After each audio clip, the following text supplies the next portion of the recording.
हैं। सम्यक ज्ञान के संदर्भ में कहा जा रहा है ये सम्यक दर्शन और सम्यक ज्ञान एक साथ उत्पन्न होने वाले हैं।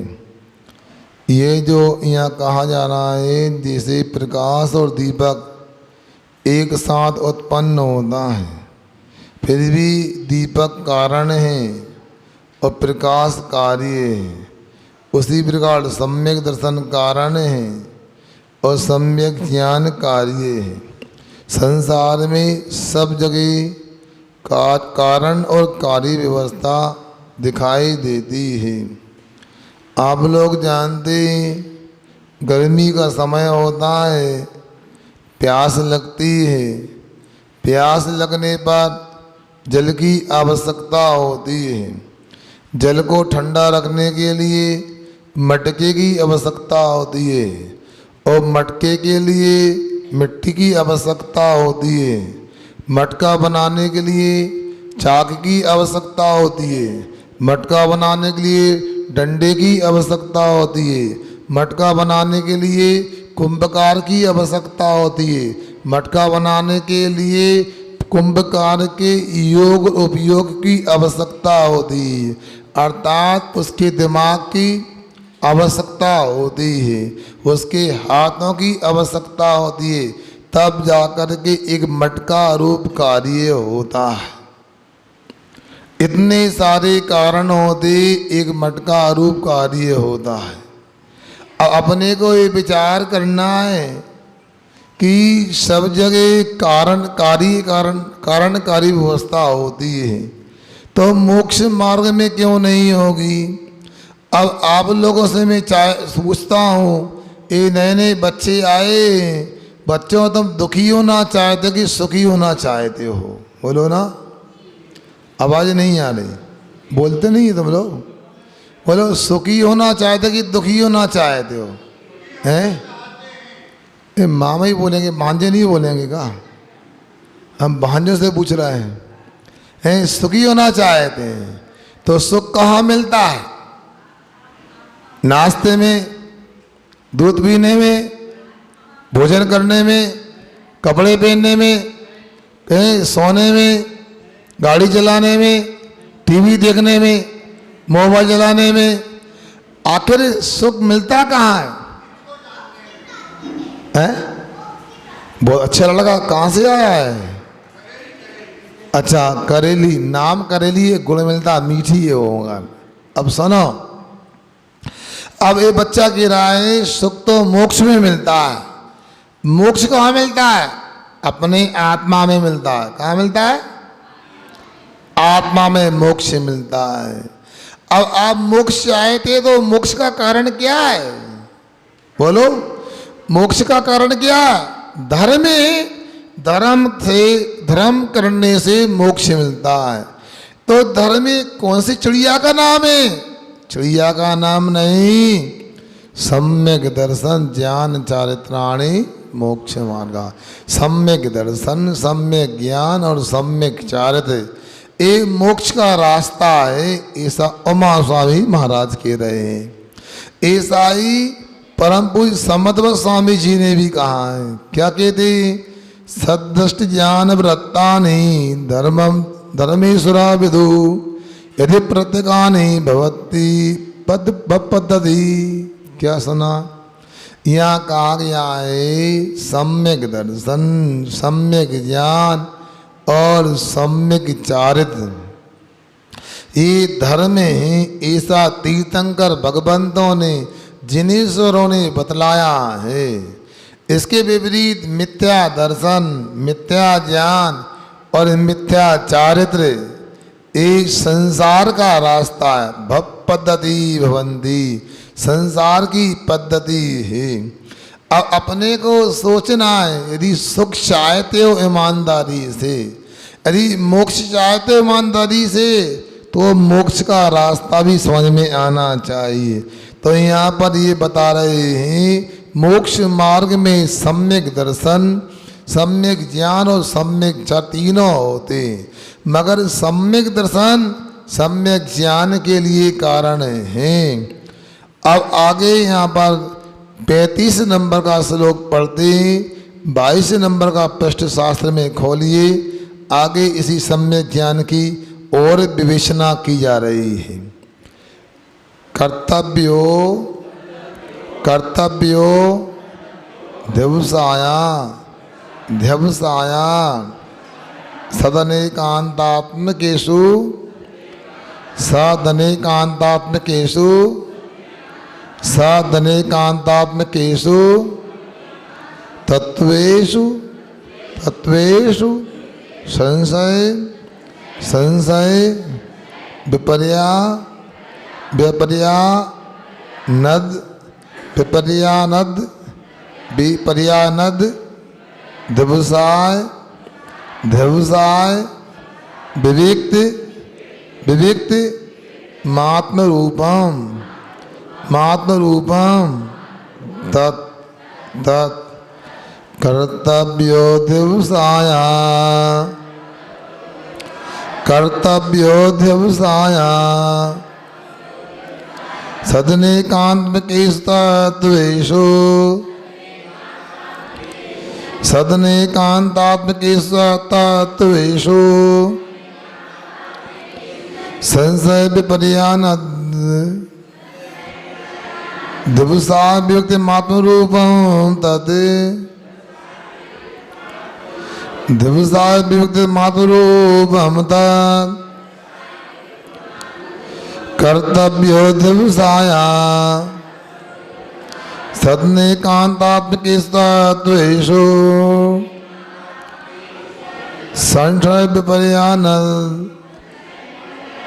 ध्यवसाय वियुक्त मात्मरूपं तत्। बहुत अच्छा, बोलो एक बार।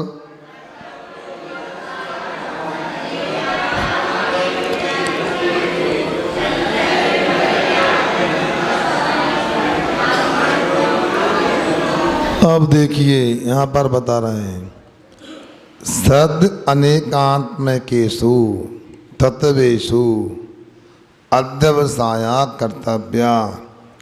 अने समीचीन अनेकांतात्मक जो तत्वे हैं, पदार्थ हैं, उनमें अध्यवसाया व्यापार करना, उद्यम करना, कर्तव्या यही हमारे करने योग्य है, ऐसा उद्यम करना चाहिए।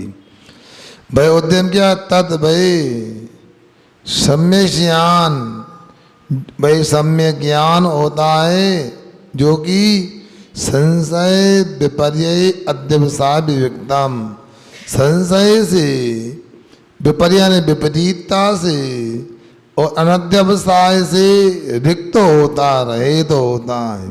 भाई आत्मरूपम वही आत्मा का स्वरूप है, यहाँ पर बताया जा रहा है। बिल्कुल कठिन नहीं है, आप लोगों को थोड़ा उपयोग लगा के सुनना। ये आपके लिए अमृतसिद्ध महाराज जैसा उनका नाम है, क्या नाम है? अमृत नाम है ना, तो अमृत की वर्षा कर रहे हैं। आप पीछे की धूप को मत देखो, जिनवाणी के शब्दों को, पदों को देखो। इसी धूप में भी अंदर में अमृत की अनुभूति हो जाएगी। थोड़ा उपयोग लगा के पढ़ना है। क्या काम? ये जो तत्व होते हैं, पदार्थ कितने होते हैं? पदार्थ 9 होते हैं। जीव, अजीव, आश्रव, बंध, संबद्ध, विजरा, मोक्ष और पुण्य और पाप होते हैं। ये कैसे होते हैं? ये अनेकांतात्मक होते हैं। महाराज ये अनेकांत क्या होता है? वाह, अनेकांत नहीं जानते। न एकांता यदि अनेकांता, जहाँ एकांत नहीं होता वो अनेकांत कहलाता। अंत धर्म को कहते हैं। वस्तु में जो अनेक धर्म पाए जाते हैं उसका नाम अनेकांत होता है। सुन रहे ना?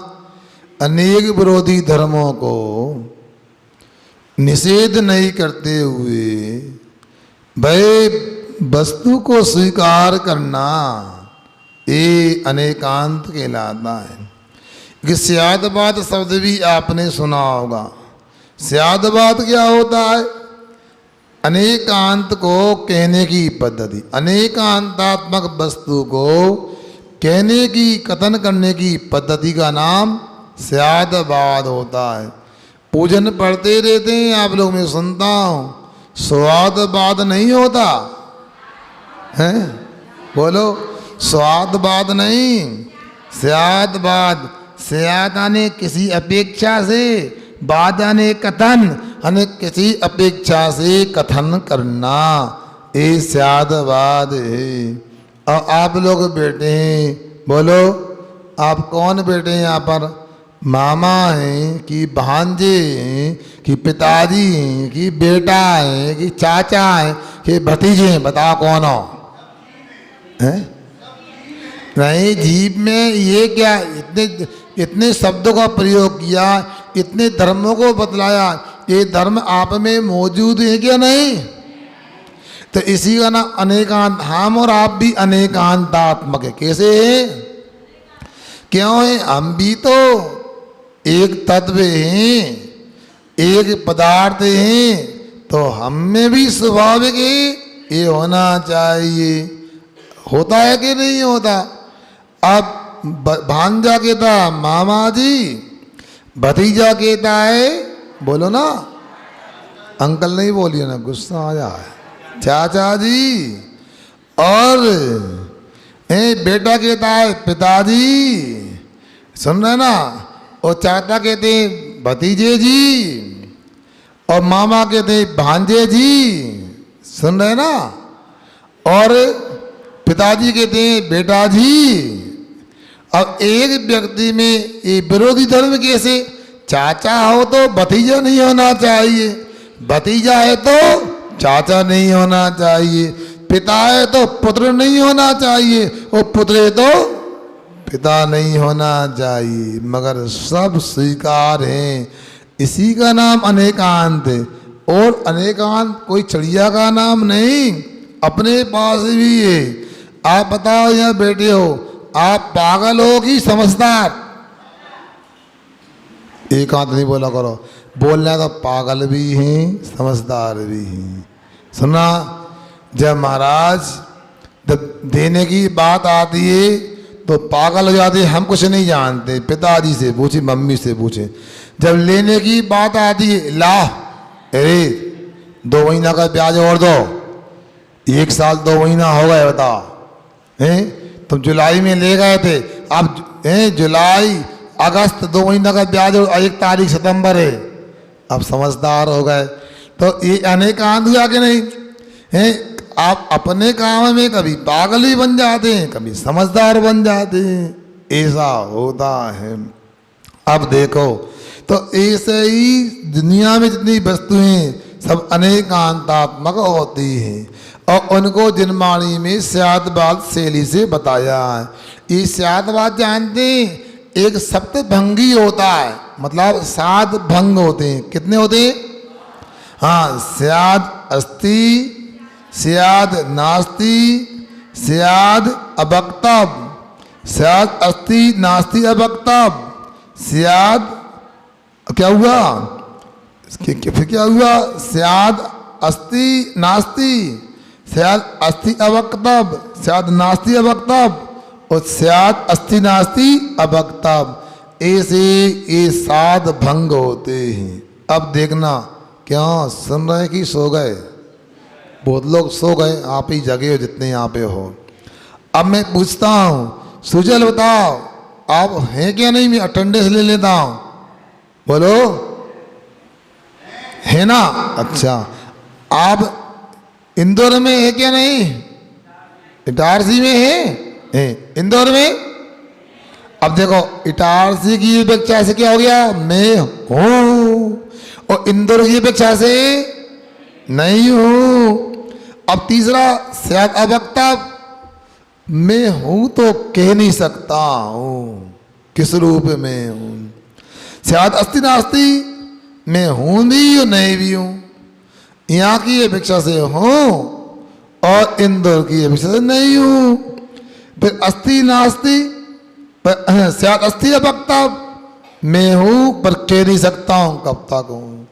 स्यात् भाई नास्ति अवक्ता, मैं इन दोनों में अभी नहीं हूं, अब कब पहुंच जाऊं कह नहीं सकता हूं। स्यात् अस्ति नास्ति अवक्ता, मैं यहां पर भी कह नहीं सकता हूं तो, और वहां पर भी नहीं कह सकता हूं।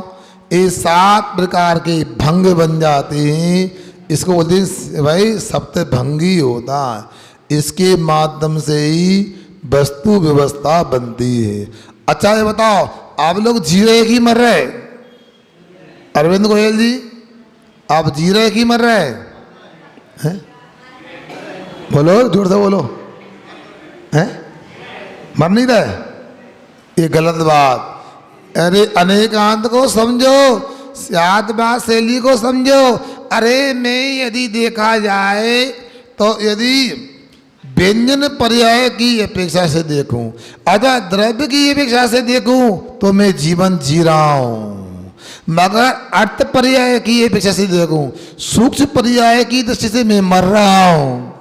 जैसे कुसुरवैया ग्लूकोज की बोतल में एक एक बूंद टपकती रहती है। अब मैंने पूछा लगाते ही, ये बोतल भरी है कि खाली हो रही है? हैं? भर रही है? हैं? खाली हो रही है? अरे भरी भी है और खाली भी हो रही। भी लगाओ, ही लगाओ तो एकांत और भी लगाओ तो अनेकांत। बस ही में झगड़ा है, भी में दोस्ती है, इतना ही तो समझना है। जेनी है तो झगड़ा नहीं, और झगड़ा है तो बोलो, जेनी है तो झगड़ा है तो जेनी नहीं। अब ये आप लोगों को समझना है, क्योंकि जेनी को पता है हर वस्तु अनेकांत रूप है। और सुना, उसको स्यात् बात शैली से कहा जा सकता है। अब मैं पूछता हूं, एक घड़ा रखा है, एक घड़ा है कि मिट्टी है? जल्दी बोलो। हैं?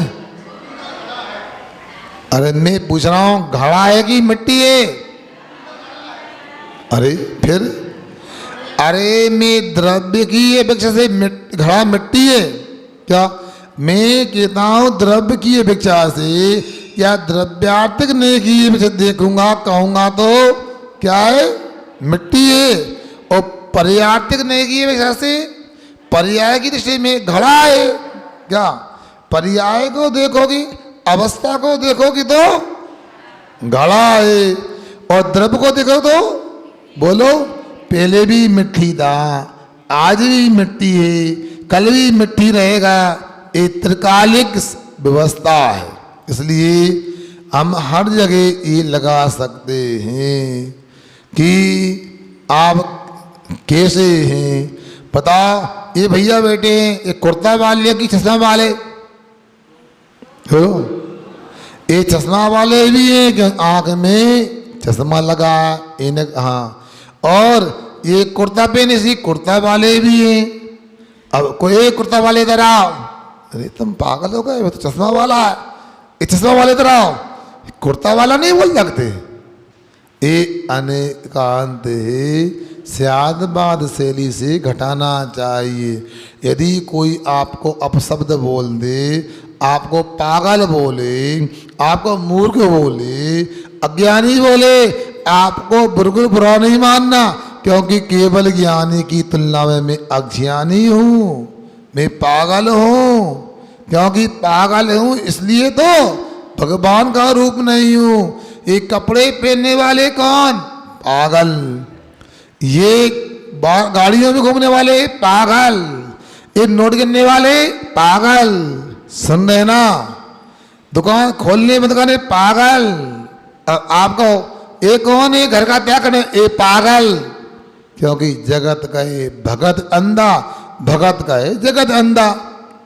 अब तुम लोगों को लगता है क्या बताओ, अच्छे वाले घर में थे, खा रहे थे, कमा रहे थे, भरा पूरा परिवार था, क्या पागलपन चढ़ा कपड़े निकल के यहाँ आ गए बताओ?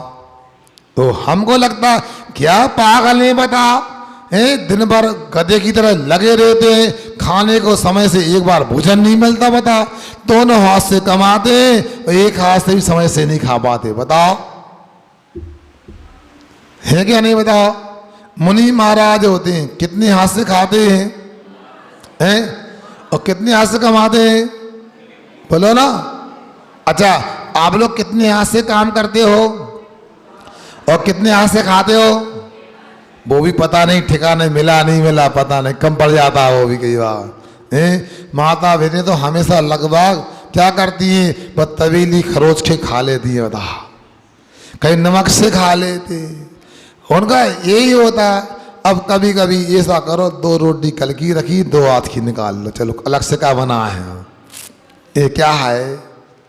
कोई जिंदगी है? अरे सीजन चल रहा है, क्या भैया 1 बज रहा है, मंदिर आ रहा है। अरे महाराज ग्राहकी पड़ रही थी महाराज, रात में देर से सोए थे, तो भैया भोजन अब करेंगे जाके। काय के लाने कमाया? बता, 2 रोटी समय से नहीं खा पाते। बताओ, एक जो महाराज हैं कि बताओ, उनको ना दुकान खोलना, ना पटकनी लगाना, ना झाड़ू लगाना, ना पोछा लगाना, ना नोट देना ना लेना, और जैसे ही 9:30 बजे कमंडल होता है वो भी नहीं भरवाना, भरा हुआ मिलेगा। ऐसा किया ऐसा करके ऐसा किया, आगे दिन भर कोई काम नहीं। बोलो, सुन रहे हैं? आपको भोजन का समय होता, कितने लोग बुलाते हैं? बोलो जरा, क्या अरुण जी बताओ, कितने लोग बुलाते हैं?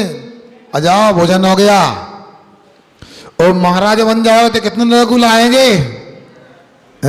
50 लोग बुलाएंगे। अब सोचो, अब देखो यही तो अनेकांत है। अब देखिए तो संसारी लोगों की दृष्टि में हम पागल हैं, और साधु संतों की दृष्टि में हम ज्ञानी हैं, विद्वान हैं। आप लोग भी कैसे हैं? आप लोग आपस में एक दूसरे को विद्वान मानते हैं, संपन्न मानते हैं, धनी मानते हैं। वो साधु कहते कंगाल है, कुछ नहीं इनके पास। 2 रुपये की कमाई होगी तो खिलखिलाने लगे, और 2 रुपये चले गए, घाटा हो गया तो रोने लगे, अरे घाटा लग गया। बता, ओ बनिया लोगों की तो ऐसी कहानी है, 2 करोड़ के प्लाट ले लेंगे, रजिस्ट्री कराएंगे, 1 करोड़ 80 लाख दुकान से दे दिए और 20 लाख उधार के दे दिए। अब गाना गाएंगे, कर्ज हो गया भैया, वकील साहब 20 लाख देना, 20 लाख। ये नहीं बोला 2 करोड़ का प्लाट लिया आपने। मतलब जिंदगी प्रारंभ से लेके अंदर रोने रोने में निकल जाती है, रोते रोते ही निकल गई सारी जिंदगी, बोझा ढोते ढोते ही निकल गई। इसलिए यहाँ पर बता रहे अनेकांता तक वस्तुएं, हमको प्रत्येक क्षेत्र में अनेकांत का उपयोग करना। अनेकांत को देखो और अनेकांत से देखो, उस याद बादशाली से कहो। अब देखो, ये व्यवहार में भी जरूरी है और निश्चय में भी जरूरी है। अब देखो, आपके यहाँ आहार हुआ हमारा, हम पड़क गए, आपने आहार कराया, 5-6 घंटे से श्रम कर रहे थे, शुद्ध भोजन कराया, अच्छी सब्जी लेके आए, अच्छा दूध लेके आए, भोजन तैयार किया। अब हम कह दें, किसी ने पूछा क्यों वकील साहब किसके आहार हुआ, किसने कराया? अरे हमने कराया है। अरे भाई मैंने कराया है। हम कहते हैं ए झूठ बोलते हो, ये तो मेरे लाभ अंतराय करने के अवसर से हुआ, तुमने क्या कराया है? बोलो बुरा है कि अच्छा कहना? बुरा लगेगा ना सुन के। बताओ, हमने तो दुकान छोड़ी है, 1500 खर्च किए और दिन भर लगे हैं। बताओ, इसके बाद महाराज कह रहा है इनने क्या करवाया? अब देखो अनेकांत है, मगर व्यवहार में अंदर में तो यही है। अंतरंग कारण तो लाभ अंतराय कर्म का क्षोभम था, इसलिए साधु को आहार की प्राप्ति हुई, मगर व्यवहार में तो चौके वाले ही आहार कराने में निमित्त हुए। अब यदि मान लो ये कह दिया जाए कि आपने कुछ नहीं किया, मेरे पुण्य से हुआ, तो ये लोक व्यवहार का लोप हो गया। यदि आपको मैंने कराया, मैंने कर भूखे हो जाते आज, ये भी गलत बात है। बिना पुण्य के कुछ नहीं करा सकते हैं। अब ये अनेकांत हो गया। अंतरंग कारण भी होता है और बहिरंग कारण भी होता है। सुन ना, एकांत से अंतरंग कारण भी नहीं और एकांत से बहिरंग कारण भी नहीं, दोनों मिलकर काम ये अनेकांत हो गया। अब इसको अपनी अपेक्षा से करना चाहिए। भाई श्रावक का भी बड़ा योगदान है। श्रावक यदि आहार नहीं कराता, शोधन नहीं कराता, तो आज मेरा आहार निर्विघ्न संपन्न नहीं हो पाता। मन में ये विचार करता है साधु, मेरे अंतराय कर्म का 24 लाभ अंतराय का, इसलिए मुझे आहार का लाभ मिला है। इस प्रकार इसमें भी अनेकांत घटा सकते हैं। सब जगह घटाया जा सकता है। अब यदि मान लो विद्यार्थी और शिक्षक है, इन्हें में भी अब शिक्षक के तो मैंने पढ़ाया है, तुमने पढ़ाया और तुम्हारे का नंबर आए तो 50 बच्चों में 5 पास क्यों हुए, 45 फेल क्यों हो गए? मतलब उसका ही अंदर में आत्मा उपादान कारण था, जिसमें ज्ञान था। ज्ञाना बढ़ी कर्म का 6 हुआ, ज्ञान प्रकट हो गया। अब ये समझना चाहिए। मगर बाह्य निमित्त शिक्षक था, शिक्षक नहीं होता तो अंदर का ज्ञाना बढ़नी कर्म भी कुछ नहीं कर पाता, 6 ही नहीं हो पाता। अंदर का आत्मा का उपादान कारण भी कुछ नहीं कर पाता, क्योंकि निमित्त भी आवश्यक है। इसलिए निमित्त को भी समझो, उपादान को भी समझो। थोड़ा कठिन हो रहा होगा, मगर मैं सोचता हूँ कोई बात नहीं, इसको भी समझना आवश्यक है। आगे बहुत अच्छा विषय आ रहा है। आगे क्या बोले? संशय विपरी अनद्वसाय रहित आत्मरूप होता है। संशय कहते विपर्य किसे कहते हैं, अनध्याय किसे, इसको भी समझने का प्रयास करो। दो विपरीत 2 कोटि का ज्ञान होना, क्या 2 कोटि का ज्ञान होना, ये संशय कहलाता है। विपरीत ज्ञान होना विपर्य कहलाता। अनध्याय करना, अब कुछ भी हो हमें कोई विकल्प नहीं। अब उदाहरण देता हूँ आपके लिए। अब सामने मान लो कोई एक सफ़ेद टुकड़ा पड़ा है, अब वो चमक रहा है, सफ़ेद सफ़ेद दिख रहा है। आपके मन में आ रहा है ये चांदी का कलदार है, सिक्का है, अथवा ये कोई सफ़ेद कोई कलई का टुकड़ा पड़ा है, या कोई सीप पड़ी है। अब ये निश्चित नहीं हो रहा सीप है या चांदी है। क्या हो गया? संशय हो गया। अब इसके बाद में सीप कोई चांदी मान लो, सुना। अब मान लो कोई को जुकाम हो रहा था, उसका कफ निकल गया, उसने थूक दिया, तो आपको लगा ये तो चांदी का सिक्का पड़ा, हटा लिया, ये विपर्य हो गया, विपरीत हो गया। होता ना, कभी कभी गलत हो जाता। कोई व्यक्ति होता और किसी रूप में जान लेते हैं। अनदम से आए क्या होता है, ध्यान नहीं देते। कभी कभी मान लो उड़ता हुआ कोई घास का तिनका हाथ में आ गया, हम ध्यान नहीं देते, ऐसे ही कर देते। क्या है? अब रास्ते में मान लो कुछ पड़ा था, वो सीप थी कि थूक था कि चांदी का सिक्का था, ध्यान नहीं देते। अनध्यवसाय, उधर ध्यान ही नहीं दिया, उपयोग नहीं गया। इस प्रकार तीनों से, संशय से, विपर्य से, अनध्यावसाय रज होता, वो सम्यक ज्ञान होता है। ऐसा अपने को यहाँ जानना चाहिए। कई बार हो जाता है, एक बार कई मित्र घूमने को गए, रात हो गई, तो रात में एक जगह जाके रुक गए और जंगल का स्थान था, सामने एक ठूंठ था, वो ठूंठ था, ऊपर उस पर चूना पोत दिया था। लगे भूत है भैया, इतने ही बैठे रहो, पकड़ ले, भूत है, इतने ही बैठे रहो। पूरी रात डरते रहे कि भूत है, भूत है, भूत है। सुबह देखा, अरे यार पेड़ का ठूंठ था, चूना पोत दिया। ऐसा होता है कि नहीं होता? तो इस प्रकार संशय विपरीत अनध्यवसाय से रहित भाई सम्यक ज्ञान होता में। विनयन, विनय से विनयाचार इसको बोलते हैं। सोपदानम, उपदानाचार, धारणा पूर्वक पढ़ना। बहुमानेन, बहुमानाचार, बहुमान के साथ अध्ययन करना। यही इतना ही नहीं, अनिर्वाम, भाई किसी गुरु आदि का नाम नहीं छिपाते हुए। ज्ञानम आराध्यम, ज्ञान की आराधना करना चाहिए, या इस प्रकार 8 अंगों से युक्त ज्ञान आराधना के योग है, ऐसा अपने को जानना चाहिए। अब सुनो, जैसे हम लोगों ने सम्यक दर्शन के 8 अंगों को सुना, उसकी चर्चा की, उसी प्रकार से इस सम्यक ज्ञान के 8 अंग होते हैं।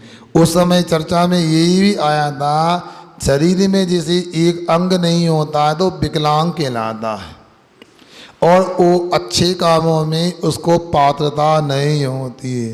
हाथ टूटा हो, पैर टूटा हो, कटा हुआ हाथ हो, कटा हुआ पैर हो, तो महाराज को आहार नहीं दे सकता है। वो शूद्र आदि इंद्र बन करके महापूजन नहीं कर सकता है। भगवान की प्रतिमा असावधानी से मान लो कोई हाथ पैर आदि टूट गया है तो वो खंडित मानी जाती है, पूजनीय नहीं होती है। उसी प्रकार से सम्यक दर्शन के 8 अंगों को लेकर कहा था, जैसे अक्षर आदि से न्यून मंत्र भाई विष की वेदना को दूर करने में समर्थ नहीं होता है, वैसे अंगहीन सम्यक दर्शन संसार की परंपरा को नाश करने में समर्थ नहीं होता है।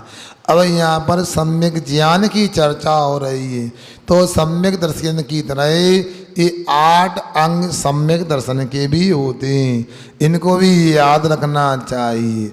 आज पढ़ने वालों की कमी नहीं, बल्कि आज तो कहूँगा इतने पढ़ते हैं, हर व्यक्ति पढ़ाई लिखाई में व्यस्त है। जिंदगी में भाई जन्म लेते ही पढ़ना लिखना चालू हो जाता है, और 18 महीना नहीं हो पाते, अब बच्चे को भेज देते कहाँ, प्ले स्कूल में भेज देते हैं। क्या बोलते हैं, राइश, उदय, अनेक नाम दे देते हैं उसका, हैं। अब पहला कदम बोलते हैं। अब चालू बच्चे के लिए बता, अभी चलना भी ढंग से नहीं आ रहा। बॉम्बे आदि में तो 18 महीने में बच्चे पढ़ने चले जाते हैं। कब तक पढ़ते? जब तक प्राण नहीं निकलते तब तक पढ़ते, जिंदगी भर पढ़ते हैं। बता, पढ़ने का अंत ही नहीं। सोच लो, विचार कर लो क्या है, मगर वो सम्यक ज्ञान नहीं माना जा सकता। आज पढ़ाई कैसे होती है? चप्पल जूते पहन करके विद्यालय में पढ़ा जाता है। आज पढ़ाई कैसे होती है? शायद आप लोगों की आंखों में पट्टी लगी है, एक बेंच पे एक लड़का एक लड़की को बैठा के पढ़ाया जाता है। आज पढ़ाई कैसे होती है? पालती मार के नहीं, पैर लटका के पढ़ाई होती है। आज पढ़ाई कैसे होती है? खाते भी जाते हैं, पढ़ाई होती जाती है। आज पढ़ाई कैसी, कोई समय का हिसाब नहीं। रात के पूरी रात पढ़ते हैं, दिन भर सोते हैं। क्या है? अब राक्षस नहीं बनेंगे तो क्या होगा बता? 4 से 5 के बीच में उठने वाला जो होता है वो देवों की तरह बुद्धि वाला होता, देवता होता है। 5 से 6 के बीच में उठने वाला मनुष्य की तरह बुद्धि होती है, भाई उसमें आदमियत होती है, मनुष्यता होती है। और 6 और 7 के बाद उठता है वो उसमें पशुता आ जाती है, भाई गुस्सा करता है, झगड़ा करता है। और 7 के बाद तो राक्षस वृत्ति हो जाती है, उसको राक्षस बोलना चाहिए जो उठते हैं। अब सोच लें आप लोग, जो है तो है, आप स्वीकार करो तो अच्छा, और नहीं करो तो हम क्या करें। आपने कहा चलो स्वाध्याय करने, तो हम आ गए, इसलिए आप लोगों से इतना ही कहना है। अब ज़्यादा इटारसी वालों से उम्मीद नहीं कर सकते। अपना स्वाध्याय करना है, 8:15 बजे पहुंच जाओ, और यदि मान लो पूजन करने तैयार है तो पूजन कराओ, नहीं तो मंगलाचरण करो, जिनवाणी के ज्ञान से करो, क्योंकि इसी में लाभ है। क्योंकि ऐसा लग रहा है अब सब पढ़ चुके हैं, अब ज्ञान पूरा हो गया है, फिर भी जो लोग सुन रहे हैं, जानना चाहते, ज्ञान प्राप्त करना चाहते, जिन वाणी को आत्मसात करना चाहते हैं, उनको यह अमृतचंद्र आचार्य महाराज बता रहे हैं। ग्रंथार्थो वै पूर्णम, ग्रंथ का अर्थ व्यंजन होता है, शब्द होता है। अर्थ का मतलब अभिप्राय, इसका मतलब क्या है? उभय दोनों। कुछ लोग ऐसे ही होते हैं, अच्छे से उच्चारण तो कर लेते हैं, सुनो उच्चारण तो आता है मगर अर्थ नहीं आता है। और कुछ लोग ऐसे होते हैं, भाई सुनो समझ तो लेते हैं मगर शब्द रूप में सही सही नहीं समझ पाते हैं। कुछ लोगों का ऐसा ज्ञाना पढ़नी कर्म का अच्छा होता है, वो शब्द भी समझ लेते हैं, उच्चारण कर लेते हैं और अर्थ भी जान लेते हैं। उभय होता है, शब्दाचार, अर्थाचार और उभयाचार। अब जब स्वाध्याय करते हैं तो मैं 2-3 बार उच्चारण कराता हूँ, अपने को ध्यान से सुनकर उन शब्दों का, उन पदों का, उन वाक्यों का उच्चारण करना चाहिए। शुद्ध उच्चारण करते हैं तो ये शब्दाचार कहलाता है। और जो लिखा है जिन वाणी में, उस पदों के अर्थ को यदि हम समझ लेते हैं, उच्चारण तो नहीं आता फिर भी क्या कहा जा रहा है अपनी भाषा में समझ लेते, अर्थाचार होता है। और कुछ मेधावी लोग अर्थ को भी समझ लेते हैं, उच्चारण भी 1-2 बार में उनको आ जाता है। ये होता है उभय, शब्दार्थ इसको बोलते हैं। अब सभी प्रकार के लोग होते हैं। एक ब्रह्मचारी था जब इंदौर में पढ़ते थे, एक दिन में 20-20 गाथाएं याद कर लेगा, अर्थ एक का नहीं बता पाएगा। क्या याद तो करने का क्षमता था मगर वो अर्थ नहीं जानता था। दूसरा था पूरे ग्रंथ को सुना देगा गद्य में, गाथा एक भी याद नहीं होगी। कुछ लोग दोनों भी समझ लेते हैं, ऐसा होता। ये वकील लोग बेटे, इनकी भी चर्चा करता हूँ। अदालत में क्या होता, कुछ वकील होते हैं उनको पूरी धाराएं रटी होंगी, पूरी कानून की पुस्तक रटी होंगी मगर जज के सामने प्रस्तुति ढंग से नहीं कर पाते होंगे, उनका व्यक्ति निपट जाता होगा, है होता है कि नहीं।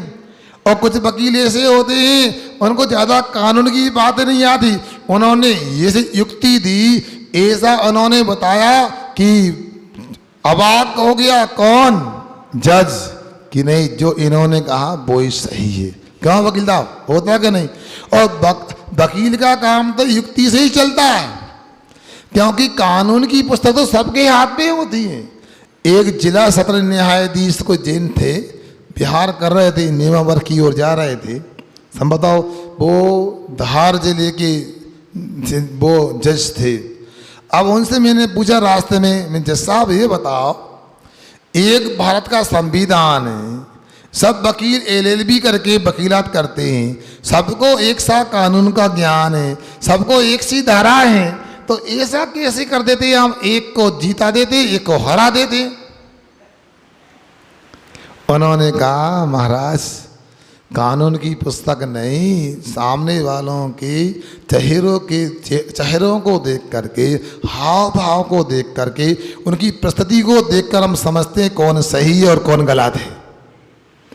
अब सोचो, ये सब यहाँ पर भी शब्दार्थ, शब्द भी, शब्दाचार, अर्थाचार, उभयाचार, ये सब कुछ यहाँ पर भी होता है।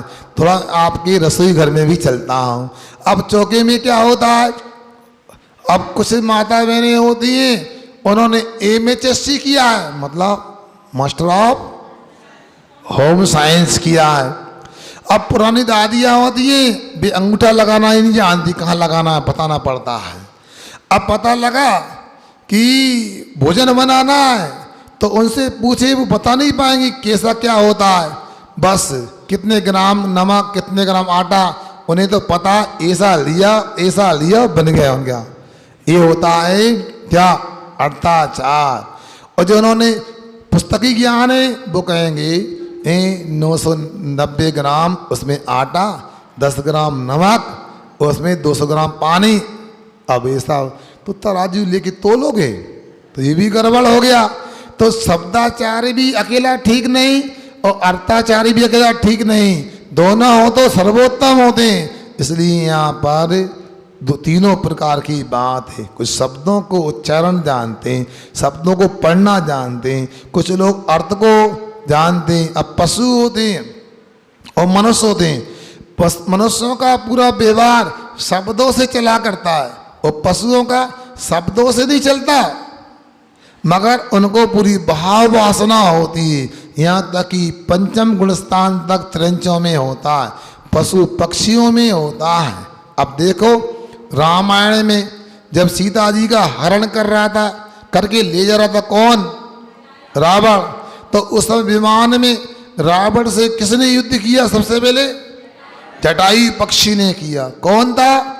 जो मुनि महाराज के आहार जब हो रहे थे, राम लक्ष्मण सीता आहार दे रहे थे, बाहर से उसने मुनि राज के आहार की अनुमोदना की और श्रावक के व्रतों को धारण कर लिया।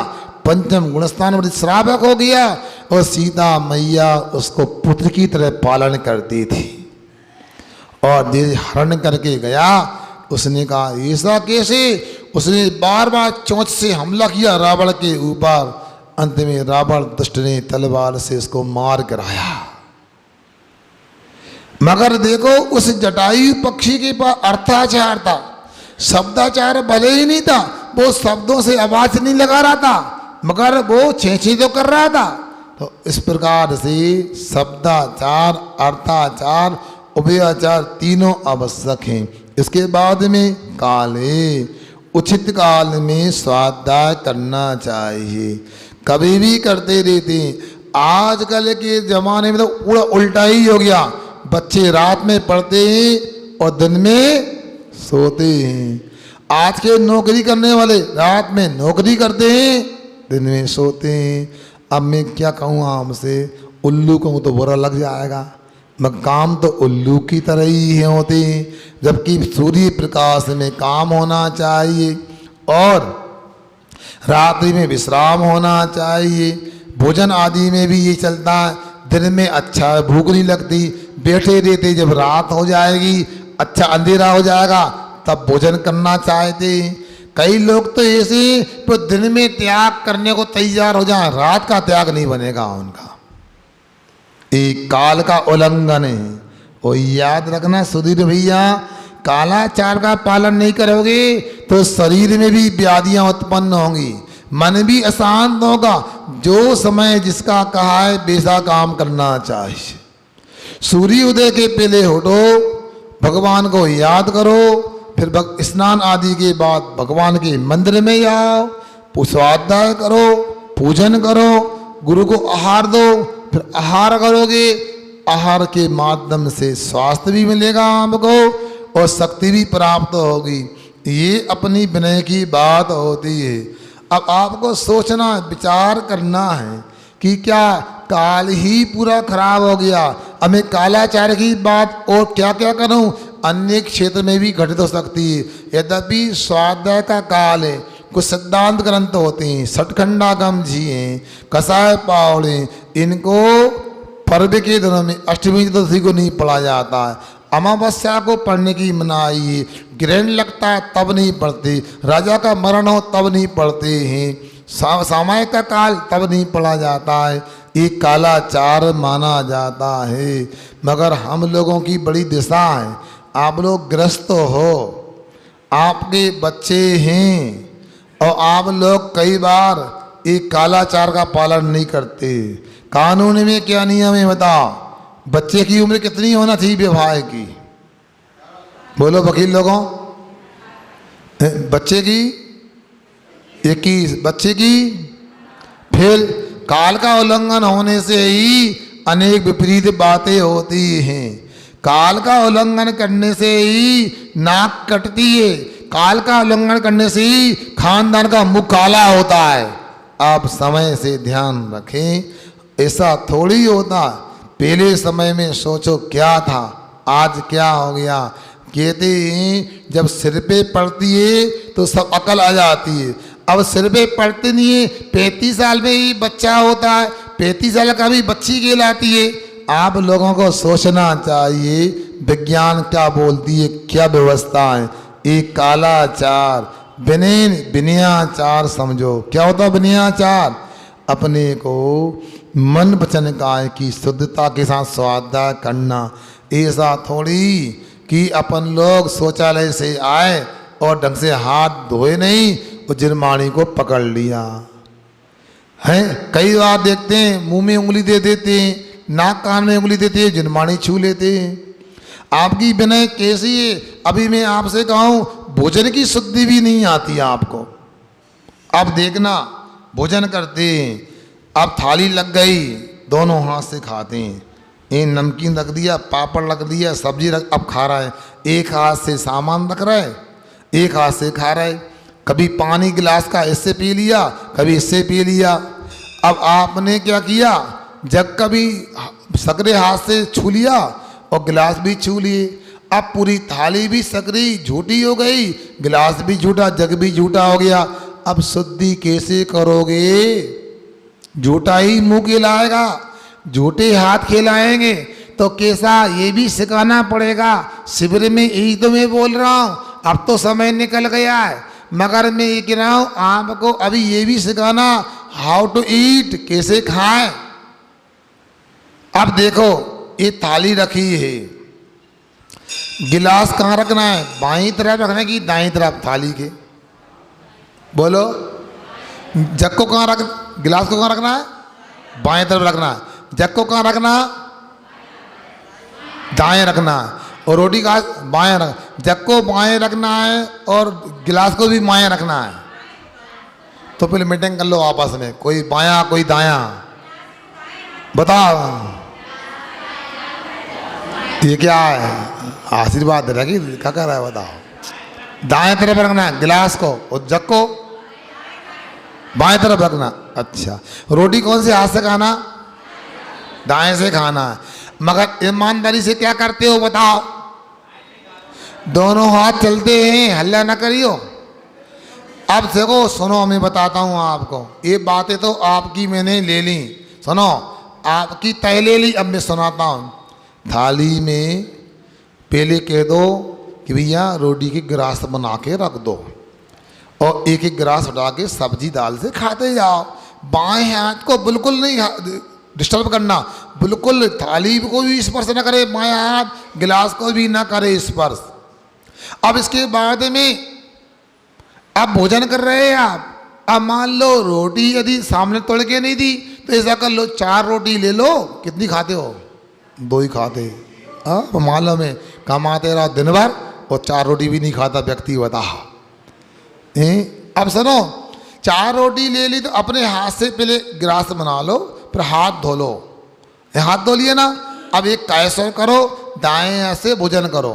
पानी पीने की आवश्यकता है तो दाएं हाथ से गिलास उठाओ, दाएं हाथ से ही पानी पीना चाहिए। जब भी दाएं हाथ से पानी पीना है। अब पानी गिलास में खत्म हो गया, कम पड़ गया तो अपने बाएं हाथ से जग को पकड़ो। किसको?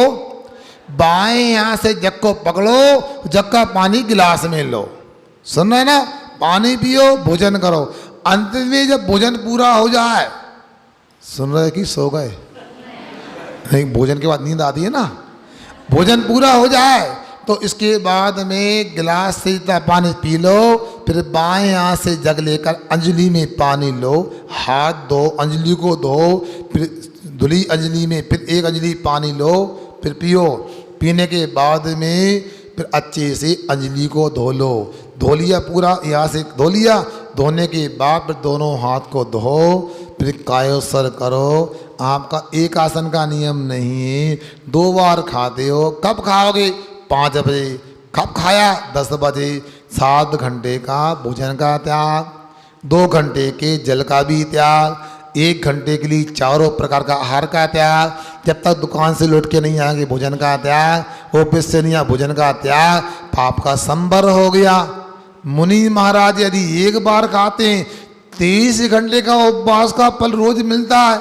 और आप लोग यदि इतना भी नियम ले लो, खाओ और त्याग करो, खाओ और त्याग करो, आयु बंद हो गया तो उपवास का फल मिलेगा वकील साहब। हर लगी ने फिटकरी रंग चौका हो गया। तो आप लोगों के लिए विनयाचार को बता रहा हूँ। जब आपके हाथों की शुद्धि होगी, जिनमाणी पकड़ने में कोई बाधा नहीं। जब मुख शुद्धि होगी, जिनमाणी का उच्चारण करना, रमो काल मंत्र आदि का उच्चारण करना, ये सेज में हो जाएगा। इसलिए यहाँ पर विनयाचार का भी ध्यान रखना। ऐसा नहीं, कई लोगों को देखते हैं, बुरा नहीं मानना, सुना है कितना सत्य, स्कूटी की डिग्गी में शास्त्र रख के ले जाते हैं। बोलो, ये विनयाचार। स्कूल की पुस्तक भी बल्कि पीठ पे रखना तो अच्छा, फिर भी नाभि के नीचे भी शास्त्र नहीं होना चाहिए। क्या समझ रहे? नाभि के नीचे भी शास्त्र रखें तो अभिनय हो गया, विनयाचार का पालन नहीं होगा। विनय से ही विद्या की प्राप्ति होती है। क्या?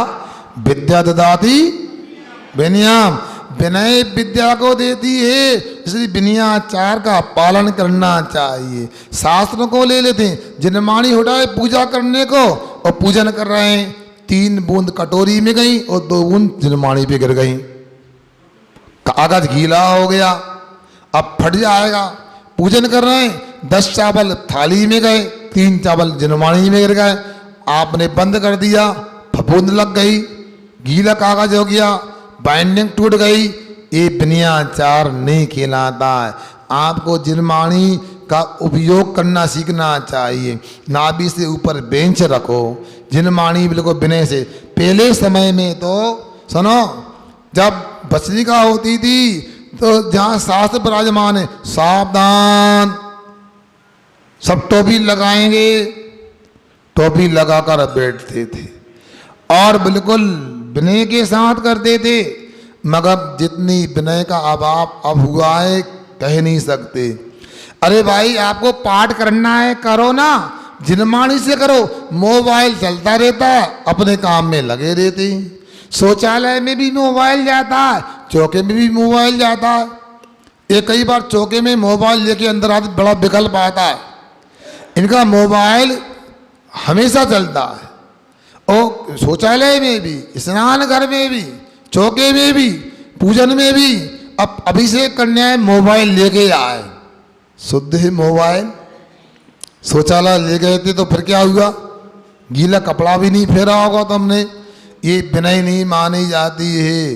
अब आप लोगों को सोचना है, मोबाइल तो यदि स्वाध्याय सुनते हो, पढ़ते हो, तो उनके लिए तो ठीक है, जिनको कोई स्वाध्याय कराने वाला अपने नगर में नहीं है, जिनके लिए कोई पढ़ाने वाला नहीं है।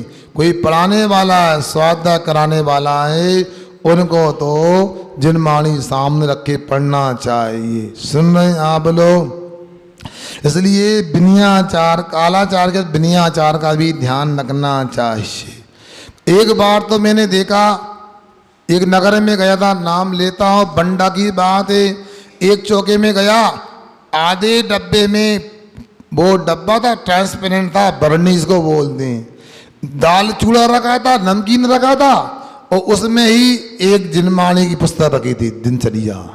माता ठोका, इतना होश नहीं है, बताओ क्या करते हैं। मतलब ये सब अति हो गई है, क्योंकि स्कूल कॉलेजों में विनयाचार सिखाया ही नहीं जाता।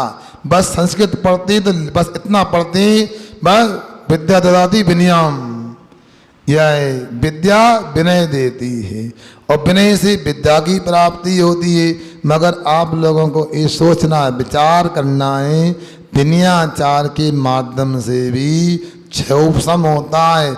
एक उदाहरण याद कराता हूँ। कोंडिस ग्वाला था, अनपढ़ था, कुछ नहीं जानता था, मगर उसे शास्त्र मिल गया। उसने क्या किया? वृक्ष जल रहा था, मगर वो स्थान नहीं जला जहाँ शास्त्र के थे, हटाया और मुनिराज को दे आया। ये विनय होती। आप नहीं पढ़ सकते तो पढ़ने वाले को प्रदान करो, वो कुंद कुंद बना, ऐसा कहा जाता है। ये विनय से ये नाम। उपधानाचार, धारणा पूर्वक पढ़ना चाहिए।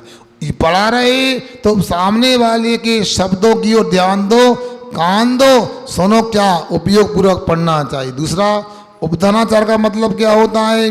हम इस शास्त्र का स्वाध्याय जब तक पूरा नहीं होगा एक प्रिय वस्तु का त्याग करते हैं, मिठाई का त्याग करते हैं, फल का त्याग करते हैं, केला का त्याग करते हैं, सेब फल का त्याग करते हैं, मौसम भी नहीं खाएंगे, मैं मिठाई नहीं खाएंगे, तो ये उपधानाचार हो गया।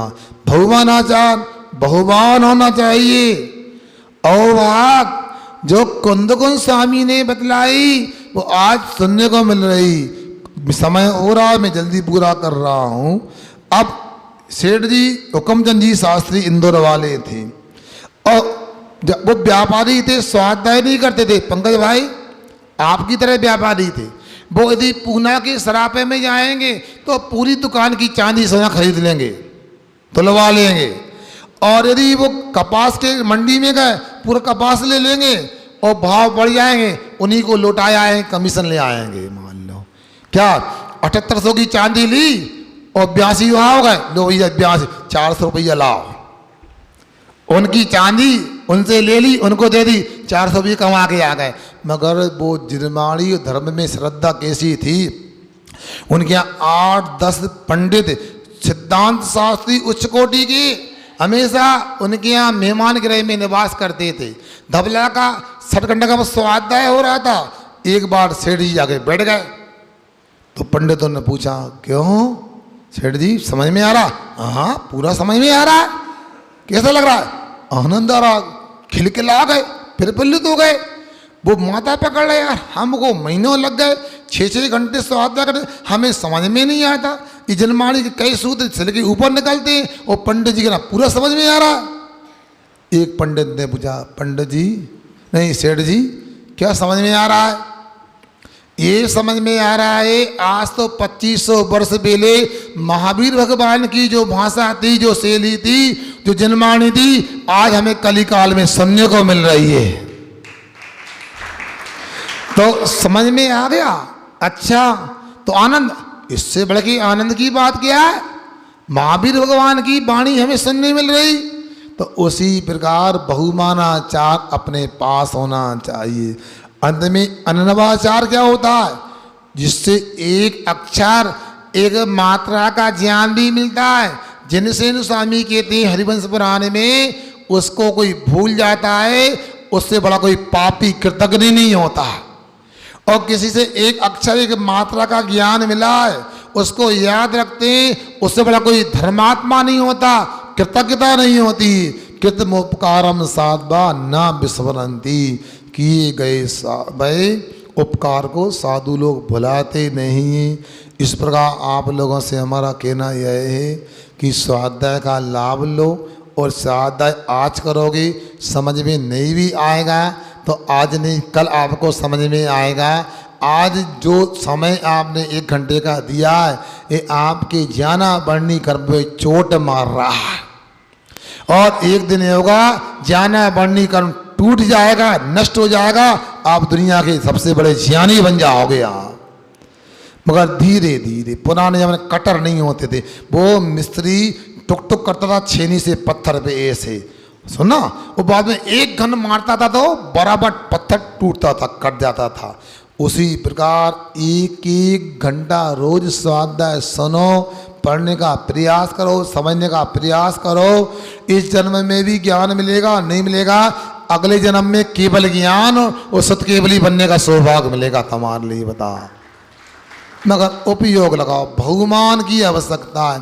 यदि हम समय से आते हैं, ये भी जिनमाणी के लिए बहुमानाचार है, विनयाचार है। मंगलाचरण के पहले आना, बाद में आना। हमने 15 अगस्त का उदाहरण एक बार दिया था आपको।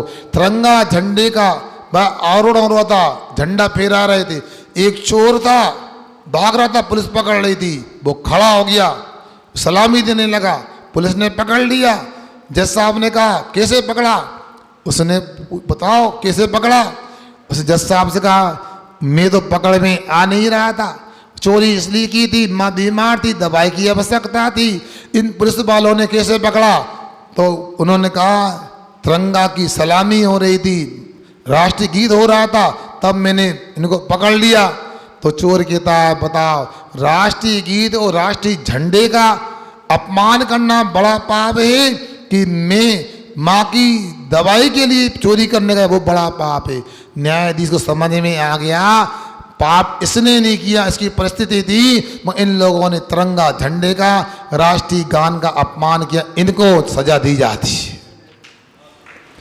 उसी प्रकार जिनवाणी का मंगलाचरण होता है, मंगल गान होता है, इसके पहले आओ जिन